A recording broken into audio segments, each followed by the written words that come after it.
Semester 5 CC 11 history honours যাদের রয়েছে তাদের 5 মার্কসের যে প্রশ্নগুলো ইম্পর্টেন্ট তার মধ্যে একটি গুরুত্বপূর্ণ প্রশ্ন হচ্ছে যে 1830 সালে জুলাই বিপ্লব সম্পর্কে সংক্ষিপ্ত আলোচনা করো। 5 মার্কসের জন্য এটা অবশ্যই তোমাদেরকে পড়ে রাখতে হবে। এটা 2026 সেমিস্টার 5-এ হিস্ট্রি অনার্স যারা দেবে তাদের কিন্তু এই প্রশ্নটা আসার সম্ভাবনা 90% রয়েছে। তাহলে তোমরা এবার উত্তরটা দেখে নাও। 1824 সালে অষ্টাদশ লুই মারা যাওয়ার পর ফ্রান্সের সিংহাসনে বসেন তার ভাই কাউন্ট অফ আর্টেস। তিনি দশম চার্লস উপাধি ধারণ করে রাজত্ব শুরু করেন। দশম চার্লস ছিলেন পূর্বতন ব্যবস্থার যুগের এক রক্ষণশীল অভিজাত। তিনি ফরাসি বিপ্লব ও নেপোলিয়নের শাসন থেকে কোনো শিক্ষাই গ্রহণ করেননি। 1825 সালে তিনি ক্ষতিপূরণ আইন বা ল অফ ইন্ডেমনিটি প্রণয়ন করেন। এই আইন প্রয়োগ করে যে সমস্ত ফরাসি অভিজাত ফরাসি বিপ্লবের সময় তাদের ভূসম্পত্তি হারিয়েছিলেন তাদের ক্ষতিপূরণ দানের ব্যবস্থা করা হয়। এই নীতি বুর্জোয়া শ্রেণীকে সবচেয়ে ক্ষতিগ্রস্ত করেছিল, কারণ সরকারি ঋণপত্র মূলত তাদের অধিকারেই ছিল। বুর্জোয়া শ্রেণী এতে বিক্ষুব্ধ হয়ে পড়ে। পরের প্যারাগ্রাফ, দশম চার্লসের ধর্মীয় নীতি ছিল পুরোপুরি ক্যাথলিক চার্চের স্বার্থবাহী। 1825 সালে ল অফ স্যাক্রিলেজ নামে একটি আইন পাশ হয়। এই আইনে বলা হয় চার্চের বিরুদ্ধে যে কোনো অপরাধের শাস্তি মৃত্যুদণ্ড। এই কথা সত্য যে এই আইন প্রয়োগ করে কাউকে মৃত্যুদণ্ড দেওয়া হয়নি, কিন্তু এই আইন সাধারণ মানুষের মনে ক্ষোভের সঞ্চার করেছিল। ফ্রান্সের সর্বত্র অসন্তোষ ধূমায়িত হতে থাকে।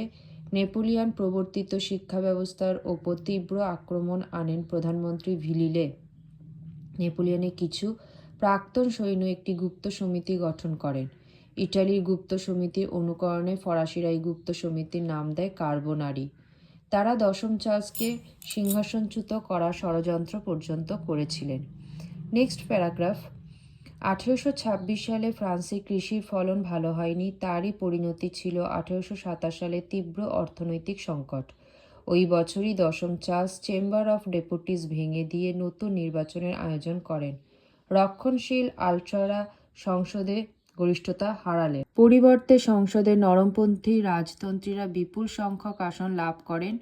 নরমপন্থী রাজতন্ত্রীদের চাপে রাজা দশম চার্লস তার রক্ষণশীল প্রধানমন্ত্রী ভিলিলেকে পদচ্যুত করতে বাধ্য হন এবং তার স্থলাভিষিক্ত হলেন নরমপন্থী মন্টিগনাক। কিন্তু তার কাজ করার পথে নানা প্রতিবন্ধকতার সৃষ্টি হলে পরিস্থিতির সুযোগ নিয়ে দশম চার্লস মন্টিগনাককে পদচ্যুত করে উগ্র রাজতন্ত্রী পলিগন্যাককে তার প্রধানমন্ত্রী নিয়োগ করেন। পরের প্যারাগ্রাফ, 1830 সালে চেম্বার অফ ডেপুটিসের অধিকাংশ সদস্য পলিগন্যাকের বিরুদ্ধে বিক্ষোভে ফেটে পড়েন। প্রখ্যাত ফরাসি সাহিত্যিক ভিক্টর হুগো রাষ্ট্রীয় নীতির বিরুদ্ধে তীব্র প্রতিবাদ করেন। প্রতিকূল পরিস্থিতির চাপে ফরাসি রাজা দশম চার্লস চেম্বার ভেঙে দেন এবং নতুন করে নির্বাচনের ব্যবস্থা করেন। এই পরিস্থিতিতে 1830 সালে 26শে জুলাই দশম চার্লস জুলাই অর্ডিন্যান্স নামে একটি জরুরি আইন জারি করেন। এই আইন ছিল অষ্টাদশ লুই কর্তৃক প্রবর্তিত 1814 সালের সনদের সম্পূর্ণ পরিপন্থী। জুলাই অর্ডিন্যান্সে 3টি পৃথক অর্ডিন্যান্সের অন্তর্ভুক্ত করা হয়। 1 নম্বর, সাম্প্রতিক নির্বাচন বাতিল করে নতুন আইনসভা আহ্বান করা হয়। 2, সম্পত্তির ভিত্তিতে ভোটাধিকার আরও সংকুচিত করা হয়। 3, সংবাদপত্রের ওপর নিয়ন্ত্রণ আরও কঠোর করা হয়। পরের প্যারাগ্রাফ, ফ্রান্সের মানুষ জুলাই অর্ডিন্যান্স মেনে নিতে স্বীকৃত হলেন না এবং কঠোর প্রতিরোধের রাস্তা নিলেন। 27শে জুলাই মূলত সাংবাদিকদের নেতৃত্বে গোটা প্যারিস শহর বিদ্রোহী হয়ে ওঠে। চার্লস বিদ্রোহীদের দমন করার জন্য শহরে সৈন্য মোতায়েন করেন। শেষ পর্যন্ত দশম চার্লস অর্ডিন্যান্স প্রত্যাহার করে এবং মন্ত্রিসভা ভেঙে ফেলার প্রস্তাব দেন। চার্লস প্রস্তাব দেন যে তিনি সিংহাসন ত্যাগ করবেন, কিন্তু সিংহাসনে বসবেন তার পৌত্র। বুর্ব রাজবংশ রক্ষা করার এই প্রয়াসও ব্যর্থ হয়, কারণ তার বিরোধীরা এই প্রস্তাব প্রত্যাখ্যান করেন। দশম চার্লস তখন নির্বাসিত অবস্থায় ইংল্যান্ডে চলে যান। নেক্সট প্যারাগ্রাফ, 1830 সালে 2 আগস্ট বানানটা একটু ঠিক করে নেবে, দশম চার্লস সিংহাসন ত্যাগ করেন। তার স্থলাভিষিক্ত হন লুই ফিলিপ্পি। গোটা প্রক্রিয়াতে লুই ফিলিপ্পিকে সাহায্য করেছিলেন ফরাসি বিপ্লবে প্রবীণ রাজনীতিবিদ লাফায়েত। প্যারিসে প্রজাতান্ত্রিক শক্তির অঘোষিত নেতা ছিলেন লাফায়েত। 1814 সালে সনদের প্রস্তাবনায় কিঞ্চিত পরিবর্তন এনে ঘোষণা করা হলো লুই ফিলিপ্পি ফ্রান্সের জনগণের রাজা, ফ্রান্সের রাজা নন। এই ঘোষণার মাধ্যমে স্পষ্ট করা হলো যে রাজা কর্তৃত্বের উৎস জনসাধারণ এবং লোকায়ত ইচ্ছার ফলেই তিনি ফ্রান্সের সিংহাসন আরোহণ করেছেন।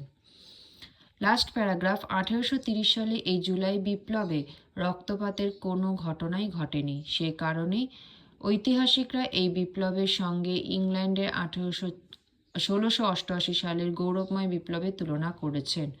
জুলাই বিপ্লবে তাৎপর্য নিহিত ছিল এই ঘটনার মধ্যে যে এই বিপ্লবের মাধ্যমে ফ্রান্সে পূর্ব রাজতন্ত্রের চিরকালীন অবসান ঘটল, কিন্তু একই সঙ্গে একথাও সত্যি যে এই বিপ্লব ফ্রান্সের রাজতান্ত্রিক শাসনকে সমাধিস্থ করতে ব্যর্থ হয়। জুলাই রাজতন্ত্র 18 বছর ফ্রান্সে শাসন করেছিল বটে, কিন্তু এই রাজতন্ত্র সাধারণ মানুষের স্বার্থ রক্ষা করতে চূড়ান্ত ব্যর্থ হয়েছিল।